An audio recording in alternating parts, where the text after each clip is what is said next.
Good morning students. ये video मैं बरेली उत्तर प्रदेश के स्टूडेंट्स के लिए बना रहा हूँ। जिस कोर्स में आप स्पेशलाइजेशन करना चाहते हैं उस कोर्स के बारे में डिटेल डिस्कशन हम लोग करने वाले हैं।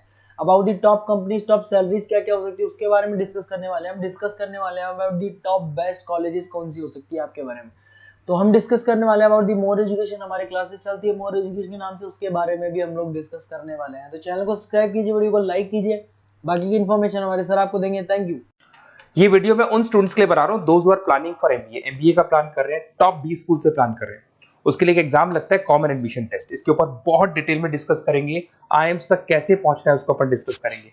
इसके अंदर कैट एग्जाम की इंपॉर्टेंट डेट्स, कैट एग्जाम क्या होता है, एग्जामिनेशन पैटर्न क्या है, एलिजिबिलिटी क्या है, एग्जामिनेशन स्ट्रेटजीज क्या है, कैसे आपको एग्जाम देना चाहिए, आईएम्स तक पहुंचेंगे तो उसके कट ऑफ क्या होंगे और नॉन आईएम्स कॉलेज के कट ऑफ क्या होंगे, सब डिस्कस करेंगे।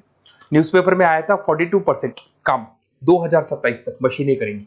तो आर्टिफिशियल इंटेलिजेंस और मशीन लर्निंग की बहुत जबरदस्त डिमांड आने वाली है। तो आप लोग एमबीए में जो स्पेशलाइजेशन चूज करेंगे, वर्ल्ड इकोनॉमिक फोरम भी ये बात बोल रहा है कि इसमें फास्टेस्ट ग्रोइंग जॉब जिसमें आपको big data specialist, fintech engineer, AIML software developer 2025 से लेकर 30 के बीच में इनकी डिमांड आएगी।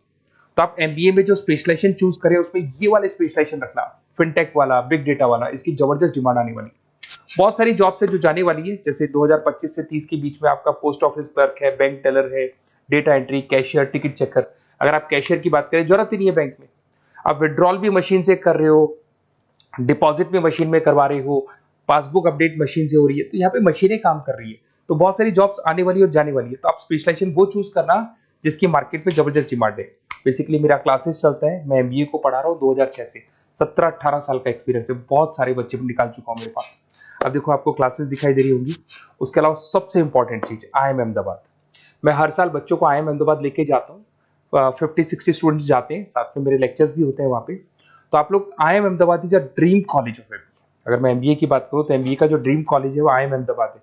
तो आप ये मान के चलो इस कॉलेज के लिए बच्चा पढ़ता है और कैट का एग्जाम देता है। अगर यहाँ से बच्चा निकलता है तो बहुत बड़ा पैकेज लेके निकलेगा। देखो हर साल मैं बच्चों को लेके जाता हूँ, दिख रहा होगा आपको। उसके अलावा मैं मुंबई में पढ़ा रहा हूँ, जयपुर में मैं पढ़ा रहा हूँ। अच्छा, अलग अलग कॉलेजेस में एज अ गेस्ट में वर्क कर रहा हूँ। अच्छा, 2008 से मैं बुक्स भी लिख रहा हूँ। तो 2006 में पढ़ाना शुरू किया था, 18 साल हो गए और 16 साल से मैं बुक लिख रहा हूँ। 2008-10 में बहुत सारी बुक्स लिखी है। मेरे वीडियोस भी हैं, आपको यूट्यूब पे वीडियोस मिल जाएंगे। मैं सैंपल्स आपको शेयर करूंगा जो जिसका रिक्वायरमेंट होगा। अगर आपको बेस्ट कॉलेज का रिक्वायरमेंट हो या फिर कैट के लिए कैसे स्टडीज करनी है उसका रिक्वायरमेंट है कि कौन कौन से कोर्सेज हैं कैट में, कहाँ पे आपको एडमिशन लेना चाहिए और किस तरीके से स्टडीज करनी है, कट ऑफ क्या जाएगा, तो उसके ऊपर आप डिस्कस कर सकते हो। मेरा नंबर है, इस पर कॉल कर सकते हो। बाकी मैं अगर क्लास में रहता हूँ तो आप मेरे को व्हाट्सअप कर सकते हो अपना name, number, city, state, course और कहाँ से आपको अपना एमबीए करना है और किस तरीके से कैट का प्रिपरेशन करना है। अब अपन आते हैं एक एक करके कैट के स्पेशलाइजेशन पे। What about CAT? देखो कैट का जो एग्जाम है वो आईएम्स लेता है, इंडियन इंस्टीट्यूट ऑफ मैनेजमेंट। इसमें एमबीए पीजीडीएम करवाता है। मोड आपका जो है ऑनलाइन बेस होता है, कंप्यूटर बेस्ड मोड होगा आपका। ड्यूरेशन 2 घंटे का आपका पेपर होगा। इसमें आपको verbal ability, reading comprehensive, data interpretation, logical reasoning and quant मिलेगा। तो 3 सेक्शन में डिवाइडेड है पेपर। आपको हर सेक्शन में 40 मिनट्स मिलती है। 2 घंटे का आपका पेपर है, तो उसको कंप्लीट करना है। तो इसमें पढ़ना कैसे है, उसकी स्ट्रेटजीज क्या है, इसको अपन आगे डिस्कस करेंगे।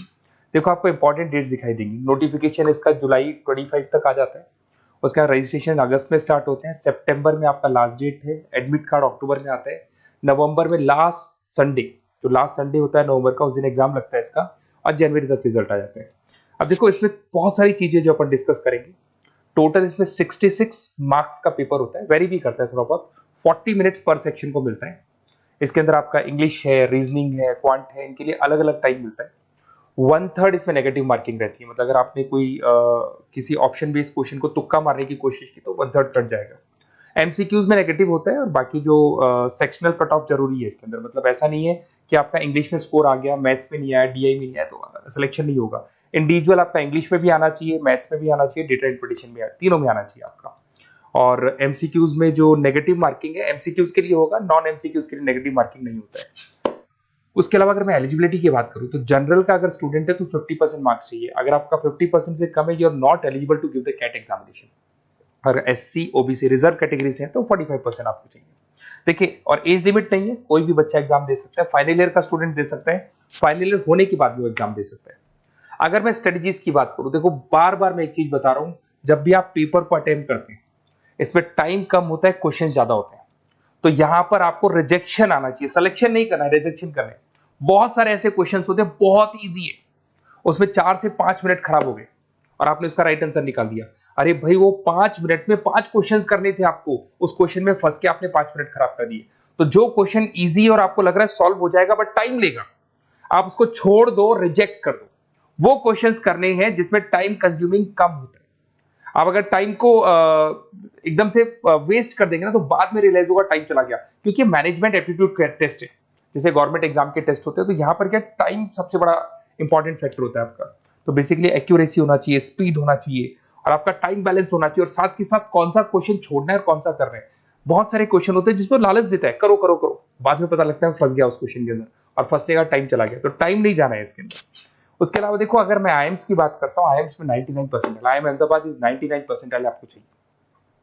उसके बाद में अगर मैं बात कर दूं, बेंगलोर 99, कोलकाता 99, लखनऊ में 97 टू 98 चाहिए, इंदौर कोझीकोड में 95 टू 97। तो परसेंटाइल तो मान के चलो, अगर आपको टॉप कॉलेज चाहिए ना तो 99 प्लस परसेंटाइल चाहिए आपको, ठीक है। उसके अलावा अगर अपन देखते हैं एफएमएस दिल्ली, नॉन एक्सेप्टेबल जो कैट का एग्जाम तो लेते हैं बट नॉन आईएम्स है, वो भी 99 मांगता है। एसपी जैन भी 85 टू 95 मांगेगा। एमडीआई गुड़गांव 95 परसेंटाइल मांगता है। आईएनटी गाजियाबाद 85 टू 90 मांग रहे हैं। तो कॉलेजेस तो बहुत हैं, और ये मान के चलो आप 80 से लेके 99 के बीच में अगर आ जाते हो तो आपको टॉप 20 स्कूल्स मिल जाएंगे। अगर आईएम्स भी नहीं मिलता है तो उसके नीचे के स्कूल्स मिल जाएंगे। बाकी अगर इसको डिटेल में आपको डिस्कस करना है तो मेरा नंबर है, आप कॉल कर सकते हैं। अच्छा, उसके अलावा मेरा नंबर आपको दे दिया मैंने, अगर मैं कल क्लास में हूं या कॉलेज में हूं, फोन नहीं उठाता तो व्हाट्सएप कर देना, अपन डिटेल में डिस्कस करेंगे सारी चीजें, और कहां से आपको कैट करना चाहिए, कौन सा इंस्टीट्यूट बेस्ट रहेगा वो भी मैं आपसे डिस्कस करूंगा, कौन से कॉलेज में आपका एडमिशन लेना चाहिए वो भी डिस्कस करेंगे, किस तरीके से आपको पढ़ाई करनी है, नोट्स कैसे मिलेंगे, वीडियोस कैसे मिलेंगे, सब डिस्कस करेंगे। Okay, best of luck for your CAT examinations. और कोई कॉलेज से रिलेटेड क्वेरी है तो वही आप मेरे को कॉल कर सकते हैं। Okay, best of luck.